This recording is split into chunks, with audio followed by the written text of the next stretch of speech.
This episode is brought to you by In the Crew 512, Austin's first and only streetwear brand. If you're from Austin or even if you just love the city, make sure you check out inthecrew.com. Use the code HALFTIME for 15% off your entire order. Now, enough of me talking. Enjoy the show.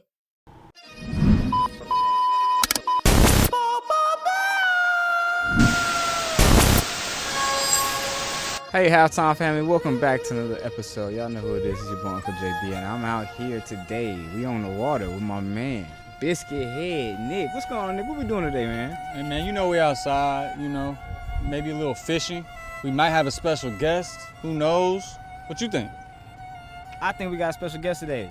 Go ahead and tell them who it is, man. I mean, it's the one, the only, Mr. Michael Prince himself. Hello. Greetings. It is I, Michael Prince.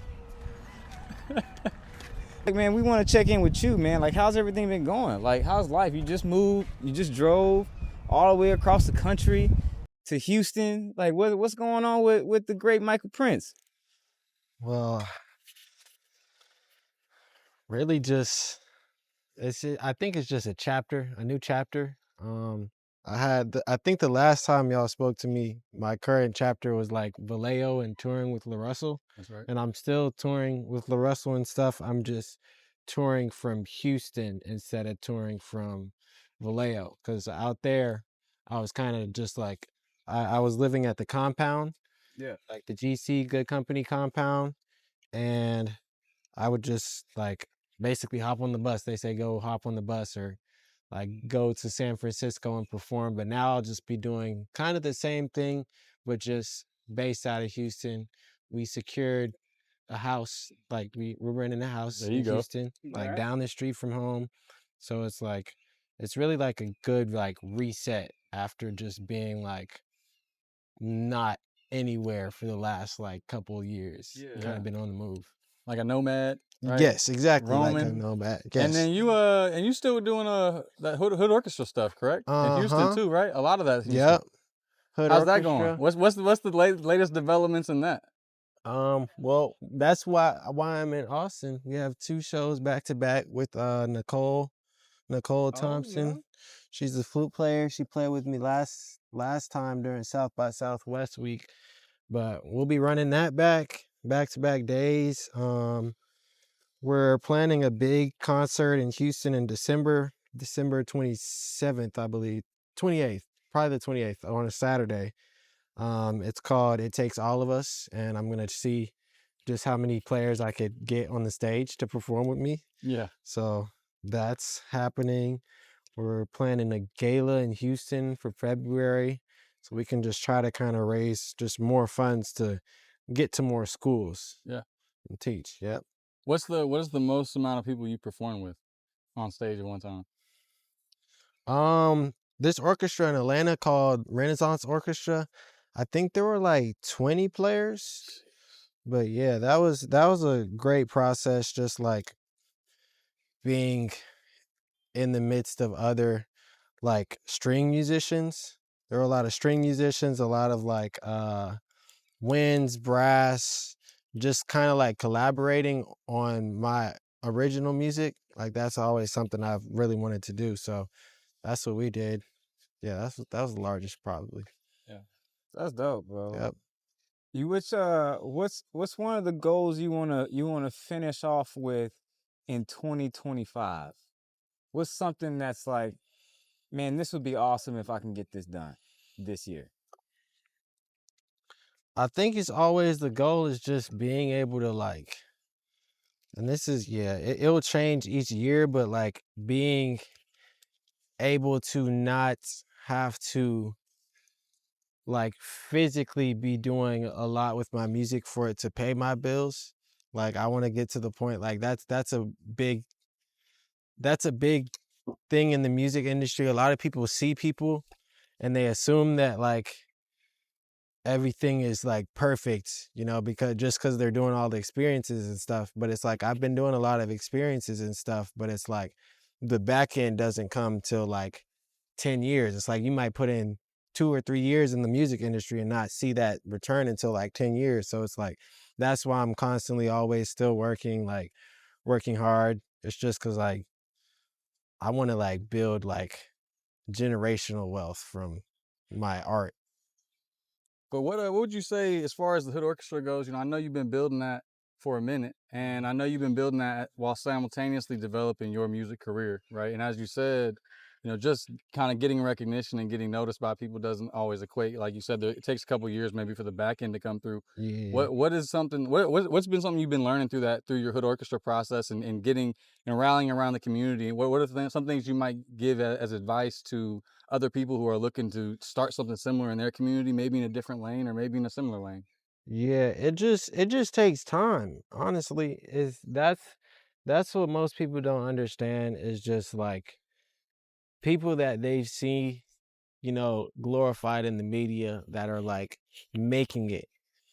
They either like have been doing it for a long time and it not work until it finally works, or it's like they're like a one night overnight, celebrity success. But like that doesn't really happen nowadays because everyone's talented. Right. So I've kind of learned just like the importance of marketing, like just with the like putting on your own shows versus getting booked for shows. It's like when you get booked for a show, you have a rate, like a guaranteed rate. Like they're like, okay, you're doing a wedding or event or something. So it's like, I'm going to pay you this much money for this event.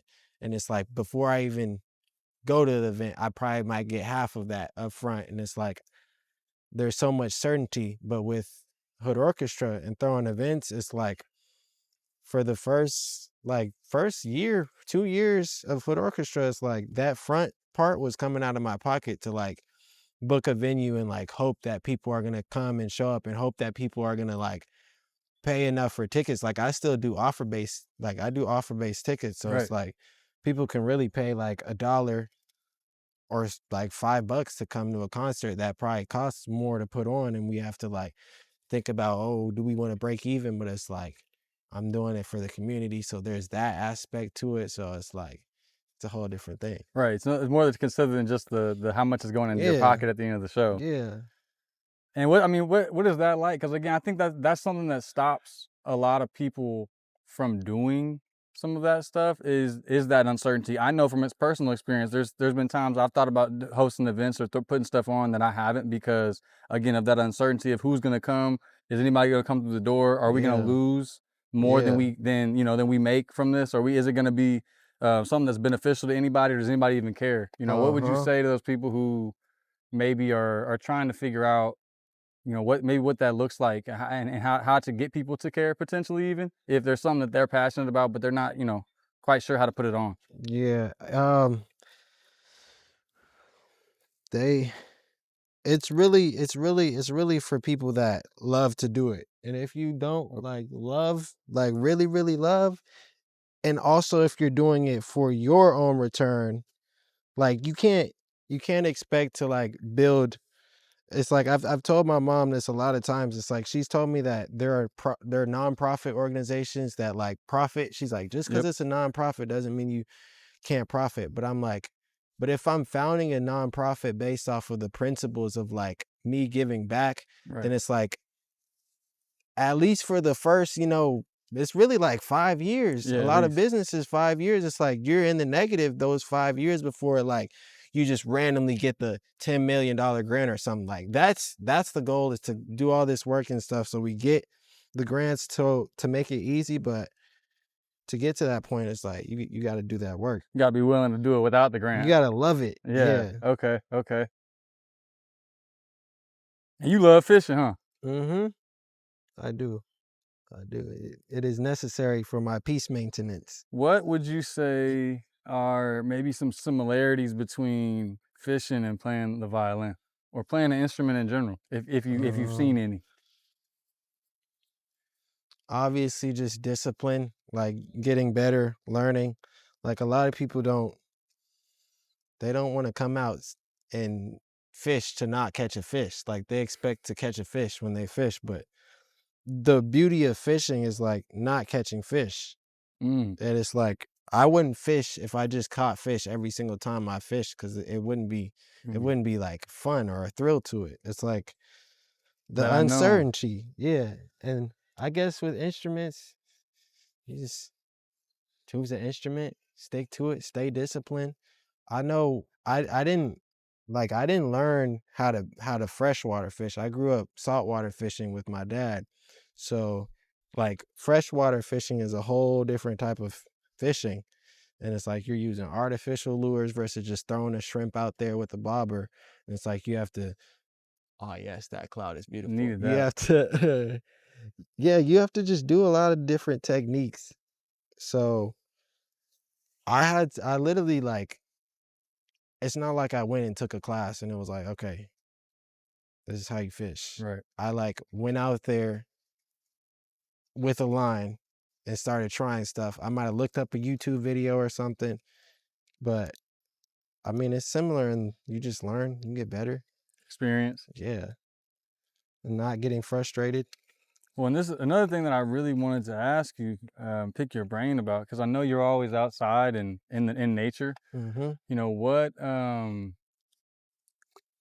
Today or in general, whichever comes first, or what's something that you see when you're outside, when you're in places like this, that reminds you of the Lord, or reminds you of Christ, or what are the things like similarities, maybe even analogies? Mm-hmm. Really just anything. The fact that there's life. Like when you're inside, you can't really, inside only shows you like artificial life and like man-made it's literally a man-made like projection of Yeah. what life is. But when you go outside, like you actually see, oh, like there's all this water, and in all this water there's all this living stuff that's somehow perfectly in balance, so it's not just like dead. Yeah. And then even on the drive, like I drove from California, so that was like 3 days of driving, and it's like I'm seeing all these different variants of mountains and rocks, and none of it is the same. Like each one has a certain place wherever it is Mm-hmm. on whatever state, and it's just you see features. Yeah. I Yeah, love that. No, you can't see that inside. Yeah, you Yeah. can't. No, you You have definitely can't. artificial intelligence that could just generate worlds now, but it's not like you feeling the air and the sun, how the sun Yeah. changes with the cloud, and it's like it could be 2 different days based on whether there's a cloud or not. Right. Yeah. No, I love that, because that's big for me. It's something that helps in my day to day. That's something that kind of helps, keep me grounded, is being able to see Him in other places as you go throughout your day. Like, it's like for me, like being out on the water reminds me of an analogy somebody told me about like your faith is like a bottle of water, and right, if as you go through life, right, sin or other people's, or things that happen to you, happen to all of us, that get in the way, they poke holes in us, right, in that bottle. Yeah. And so when you got that hole in you, your faith's leaking out, which is that water, that life water that the Lord gave us. But also the interesting part about it is, like, depending on where that hole is depending on how much water you're gonna be able to hold without getting it fixed. So if it's like a hole at the top, like a real shallow hole, yeah, maybe you can still keep your water full. You can still keep your faith full, because it's not too deep of a cut. But if that hole is at the bottom, you can only have water up to where that hole's at, so it's gonna be low. And somebody explained it to me, and saying that the Lord is the only one who can patch up your holes and refill you with water. And so it's like when we all go through life, and we run in, we doing our thing, doing what we do, and then we get a hole, and sometimes we forget like who patches them holes and who fills that water back up when it gets low. So I knew you see them all the time out here. That's why I was curious to talk to you about it, because it's like that natural reminder in your everyday is all the time. What keeps you every locked day. in. You should get outside every day. If people don't get outside every day, there's a problem. Like Yeah, physically, you need to get outside. you shouldn't be spending all day on the TV or in front of a computer screen. You can do the same thing outside. You can take a computer outside. Technology nowadays has allowed it. I think my appreciation grew once I went to Oklahoma. I went to college in Oklahoma, and when I went to Oklahoma, well, first of all, my only transportation was a bike, so I physically had to like get up every morning at 7:30 and like bike across the whole campus. So that was almost like morning rides to school, to class. It would Yeah, it would be great, like peaceful. And then I got like a pocket fishing rod or something off Amazon, and I like started trying to fish. I would go around to different ponds, and that was before I even knew how to bass fish. And I would just try different things, and then the second I caught my first bass, I was like, oh, this is like fishing for real, like, because it's like they fight and it's artificial. But after that, I joined the Tri Club at OU. Up until that point, I've been running like half marathons because my mom, she's big into running. So she's always done that. So I've always been active outdoors, but not really just like 1,000% nature. But when I went to Vallejo and in the Bay and saw all that, I was like, wow, this is like clean nature. So it's like I've just been, ever since, it's like I gotta be outside. And you mentioned, you said your mom was big into running. I was also curious what things or lessons or what have stuck with you that your mom and dad kind of imparted upon you growing up? Because obviously you got, you're kind of an uncompromising individual. You are who you are, and you don't really step outside of that, which is very respectable. But so I'm curious what kind of lessons they taught you, or what things that they really focused on with you that helped you kind of establish yourself and get your base of your identity. Really, it was the Bible. Honestly, just aligning everything with the Bible, going to church every weekend, every Sunday. Like we were getting good Bible teaching like early. So it's like as I grew in life, it's like I had my moment in college where it's like you've been inside all the time, We didn't really party, go to anything like that growing up. It's like I had my moment in college where it's like I see the real world and I'm like, okay, this is what evil is. Now this is what I've been taught all my life and what's good and brings prosperity and like healthy relationships and stuff. And it's like really I've just been like, it's like a flip of a switch happened when I just stopped doing the opposite of what my parents did and like did the actual thing that they said. Yeah. Yeah, I can relate to that wholeheartedly. I feel Literally. like that's probably, I'm sure plenty of people watching can relate to that. It's like, it's funny, you start to see well, for me, it was late high school and early college, and I started to really pay attention and see that, oh man, my mom, all that stuff she was talking about, she was right. Real. She was it's right. Because they've experienced it. They don't tell you growing up to not do stuff because they've already done stuff. But it's like, as you get older, they start to be like, look, I learned from this. And I'm like, oh, okay, why didn't you just say that? Yeah. You should have told me you did the wrong thing. That's Exactly. how you learn this. Yeah.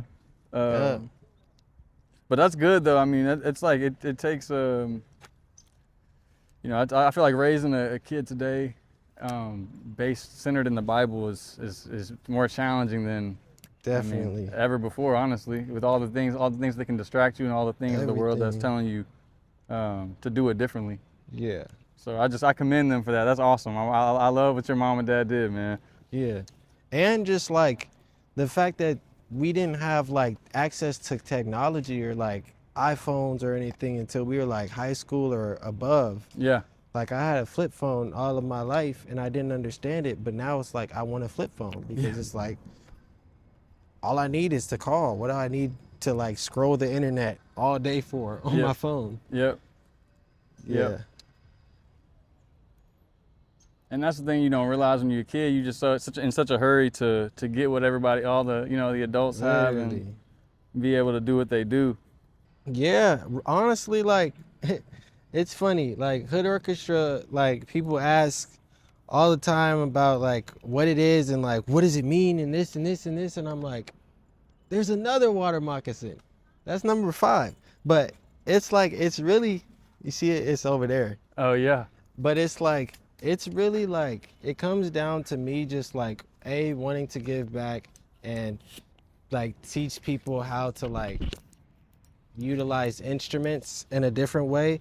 But it's really like what a master class looks like is me just going into a class being like, look, I play the violin, I play it differently, but then I like open them up to like ask any questions about life and like the journey and like what I've learned. And it really just comes down to me just like teaching them about what not to do and what to do in life.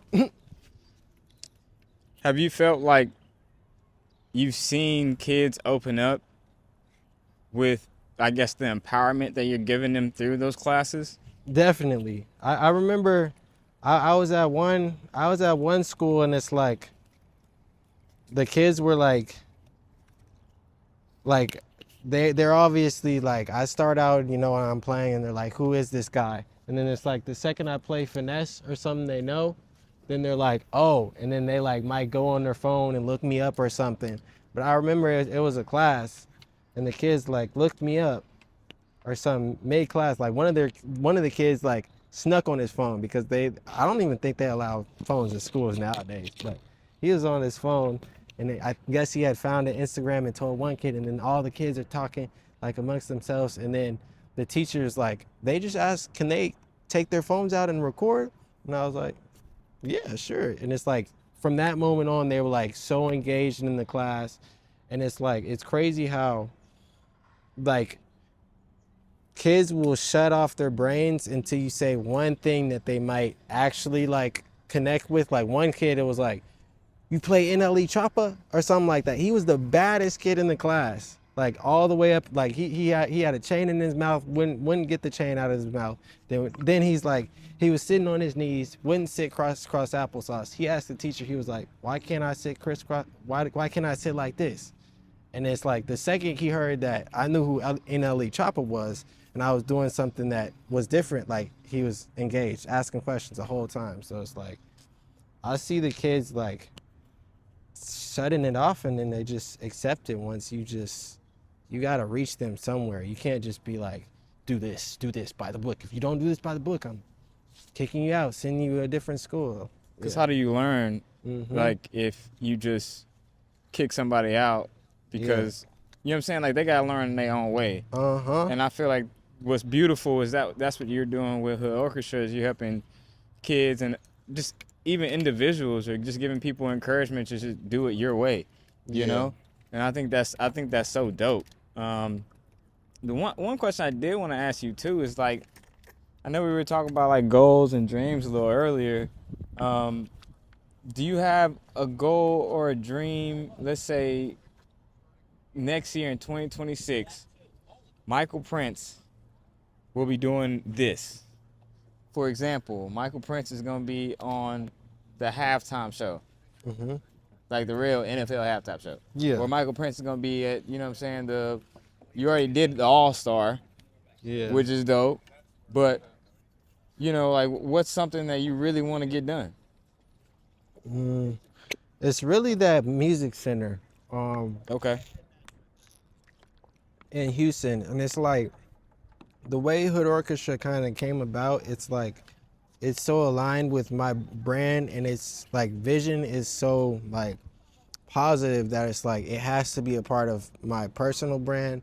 So I'm like, if I could build the music center for the community music center in Houston, if they could get that building done, and then maybe like a Hood Orchestra headquarters in Houston, just somewhere physical that people could go, that's like a safe space to learn and grow and record and stuff like that. I'd want that, and specifically like inside the Loop in 3rd Ward in Houston. Houston needs that. Yeah, I mean, they got a lot of creatives who don't have enough places to be, enough resources to get their creativity out. I mean, having been in Houston, JB, you and I both know firsthand, full and well, there's just, I mean, I feel like a lot of the talent of the world comes out of Houston. I might be biased, but that's just my opinion. And I don't think it's close. Houston has the best talent. It's in us. It's ingrained. I mean, it's you know, honestly, I feel like the South is just, it breeds great creativity. You know, and I'm not talking trash to anybody else, people out in Cali or any of these other places. I'm sorry, don't get offended. I'm just saying Houston is a beautiful place, and having you do what you're doing, dog, is so dope, because it's gonna bring more Michael Princes to the forefront. You know, and I think that's what's so amazing, is that you're reaching back and you're pulling people up instead of just going off and doing your thing and it's just all about you. It's all about myself. You're doing it for the betterment of other people. And I think that's just such a blessing, bro. So, you know, I know here at halftime we want to give you your flowers and say, you know, thank you for doing what you're doing and being who you are, because without that, a lot of these kids wouldn't have that outlet that they need, you know? Mm-hmm. So, bro, that's just dope. And obviously, like we always ask, like we try to ask everybody, we asked you this last time, but we're going to ask you again. What's the one thing that you're going to bring awareness to in the world today? Shoot, like fishing, outdoors. Did I say that last time? Did I say the same thing? No, I don't think you said fishing last time. We'll just like fishing and like nature, like getting outside, like the awareness. I feel like the biggest skill people can have nowadays is being able to put down their phone for like a day. Like when I dropped my phone earlier, I was kind of like, you heard what I said. I said, oh, that's not the important phone. Like that phone has like all my contacts from like all the way back into middle school and stuff. And it's like, I was cool if that was the end of its life, because it's like life goes on, like you adapt. There's so much on our phones nowadays to just get us mad. Like literally, the only reason it's on our phone is to get us to turn against each other, because that's the only thing that pushes the platforms and the algorithms that just, they make money. Their lives are great. They're just sitting somewhere, exactly, well, we are chilling. Look at, oh, that's a big one. Oh my God. Y'all didn't see that one. Oh yeah. Oh my God. Yeah, you just went underneath it. Oh. Oh. Man. No. Oh, it's up top. See? And y'all would see what's in the water if y'all was out here fishing. I'm just saying, maybe y'all need to take Michael's advice and get out here and get fishing. Bro, that was literally where I was standing at. Yeah. Oh no, if I would have saw that, I would have been out the water. Boy. That's number 6, I think. 6 of them, man, a couple turtles. Could have lost your finger. That's disgusting. That's amazing. It's going back. What is it going for? Found some. He's just sitting right there. Like, brother, I'm trying to fish here. Yo, bro, he doesn't want to get on camera though. Literally. That's where you're closest to God, is nature and his creation. That's right. Not man's creation. That's right. I know that's right. Man. Bro, dropping gems. Dropping gems. And with that said, honestly, like we want to say thank you again, bro, for just being family to halftime, bro, and thank you for being a vulnerable soul. Thank you for being somebody that is not egotistical, somebody who can see outside of themselves. Genuine. You know what I'm saying? Yeah. Just thank you, bro. So halftime family, we out. We out. Perfect. The snake just tried to go for He my almost bait. got it. Oh, he's right there. Oh, no, you don't want to catch that thing, man. Oh, he's right towards your stuff, bro. No. No, bro. Okay, so you gonna take him off? Yeah, he going straight for that hook. You gonna take him off, Nick? Okay, you right.